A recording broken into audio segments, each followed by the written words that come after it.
My name is Jennifer Nagel.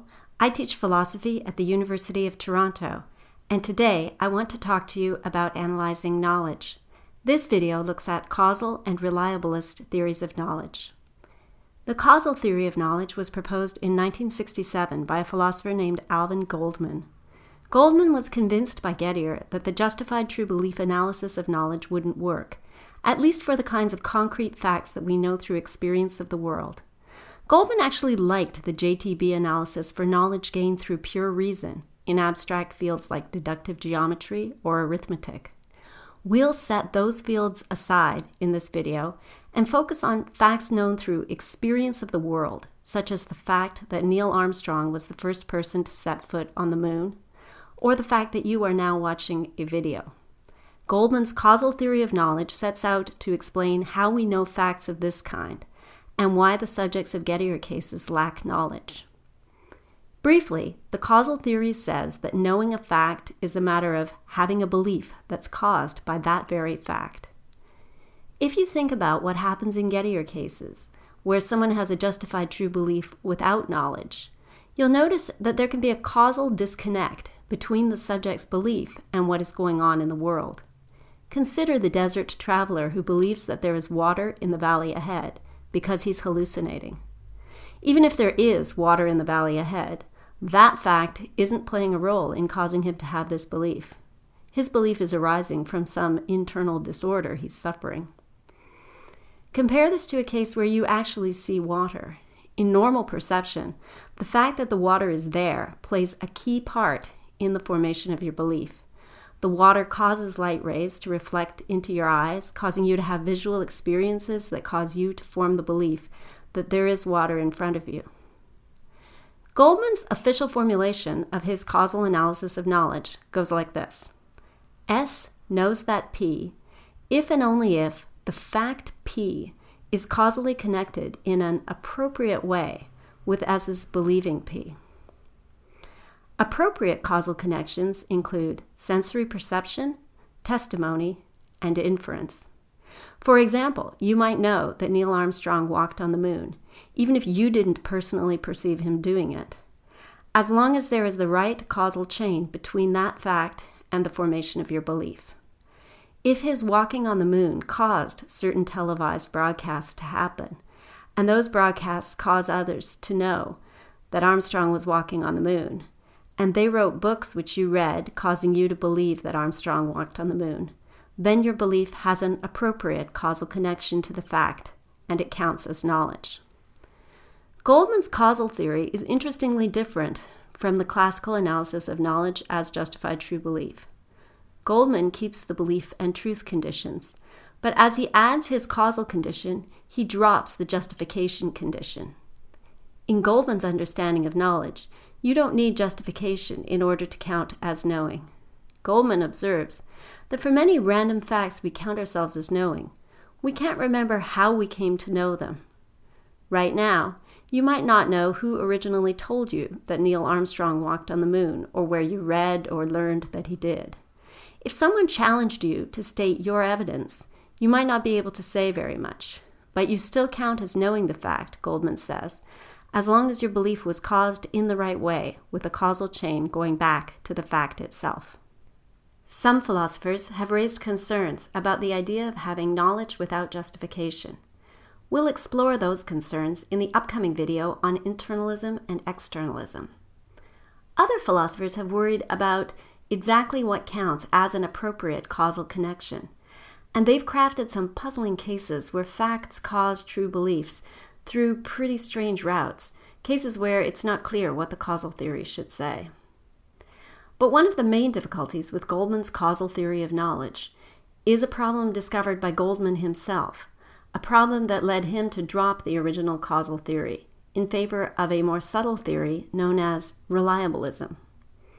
Here's the story Goldman tells to illustrate the problem. Henry is out for a drive in the country with his young son, talking to him about the things they can see along the way. Look at the cow! See those horses? Hey, look over there! It's a barn! And indeed, Henry is looking at a barn when he makes that last remark. We'd ordinarily say that Henry knows that what he sees is a barn. But there's a twist in the story. Henry doesn't know this, but he's driving through fake barn county, where for some reason the locals have decided to put up a lot of barn facades, structures that look like barns when you see them from the highway, but are really just hollow fronts and not barns at all. As he's been driving and looking at things by the road, 99% of the things that have looked like barns to Henry haven't been barns at all, and he's just lucky that the one he's passing right now actually is a real barn.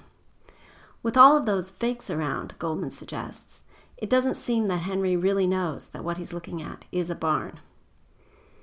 Notice that there's nothing wrong with the causal chain that is generating Henry's belief that there's a barn in front of him now. There is a real barn causing Henry to believe what he does in the normal perceptual way. According to Goldman, the problem here is that Henry is forming his belief in a way that is unreliable given his current environment. Even if you can ordinarily tell that something is a barn by glancing at it from a distance, in fake barn county, this way of judging is likely to generate a false belief. The core idea of reliabilism is that someone has knowledge if and only if they have a true belief formed by a reliable belief-forming process. There are many different ways of fleshing out that core idea, but it's broadly agreed among reliabilists that a belief-forming process doesn't need to be perfect in order to generate knowledge. You can gain knowledge through your visual system, even if that system could be fooled by a purely hypothetical mad scientist. As long as that system is likely to deliver the truth in your actual environment, you can gain knowledge through it. There are several well-known objections to reliabilism. One of them is the generality problem. Anytime you form a belief, you are using some belief-forming mechanism, and we have to identify it in order to classify your belief as reliable or not. But it can be tricky to isolate the right mechanism. Note in particular that it can make a difference whether we pick out a really general or really specific mechanism. If we say that the relevant mechanism in Henry's case is his visual barn detecting capacity as exercised in fake barn county, then that mechanism is indeed unreliable, fitting the intuition that Henry lacks knowledge. But if we zoom out and identify the mechanism as sensory perception, that remains pretty reliable even in the county. Henry doesn't lose all sensory knowledge as he drives through. On the other hand, if we zoom way in and identify Henry's belief-forming mechanism as visual barn recognition directed at this very barn at the instant he's looking at the real barn, once again, we have a reliable mechanism, 100% reliable, in fact. It's not trivial to figure out how to identify the relevant mechanism when we're deciding whether someone has knowledge, and it remains controversial whether reliabilists have a natural way to do this. That's the generality problem. Another objection raised against reliabilism is the lottery problem. Imagine that you have a ticket in a fair lottery with 1 million tickets sold. The draw has just been held, but the winner hasn't been announced.